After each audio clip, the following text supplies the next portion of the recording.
Alors après ce retournement d'alliance, Murat va parcourir toute l'Italie avec son armée, maintenant partie intégrante de la coalition. Seulement, il est encore une fois pris de remords, après une échauffourée contre les troupes du vice-roi d'Italie Eugène de Beauharnais. Et également, il se voit comme roi d'Italie, donc il va tenter de négocier encore une fois avec Napoléon pour qu'il réintègre l'Alliance française, ce qui est malheureusement empêché par la capitulation et l'abdication de celui-ci à Fontainebleau. Murat est ensuite confirmé comme roi de Naples par le Congrès de Vienne, sauf qu'il va garder des liens avec Napoléon exilé sur l'île d'Elbe. Et lorsque Napoléon débarque en France, il le rejoint totalement et appelle toute la péninsule italienne à se révolter et à se soulever contre l'oppresseur autrichien. Mais l'ancien maréchal est finalement battu lors d'une bataille face aux Autrichiens. Puis ensuite il s'enfuit vers Naples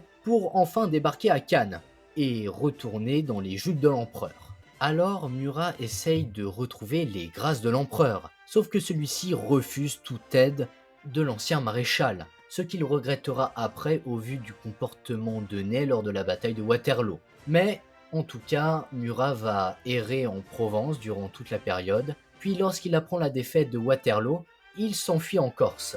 Et là, alors accompagné d'une armée de partisans de 1000 soldats, il a le rêve fou de reconquérir son royaume de Naples. Alors il embarque dans une expédition qui débarque finalement en Calabre. Sauf que Murat se fait entuber par un traître à la solde des Autrichiens qui le vend à la garnison du roi de Naples Bourbon-Parme, étant donné que la Calabre avait subi énormément de répression sous le règne de Murat. Donc la population est plutôt hostile et un général napolitain vient ensuite récupérer Murat pour faire son interrogatoire. Alors Murat demande au général napolitain de les épargner.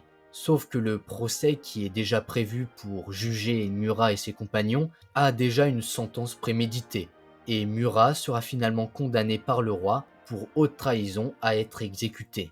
Ainsi, lorsqu'il sera amené devant le peloton d'exécution, Murat, toujours aussi courageux, s'écriera aux hommes venus pour l'exécuter: « Soldats, faites votre devoir, droit au cœur, mais épargnez le visage. Feu !»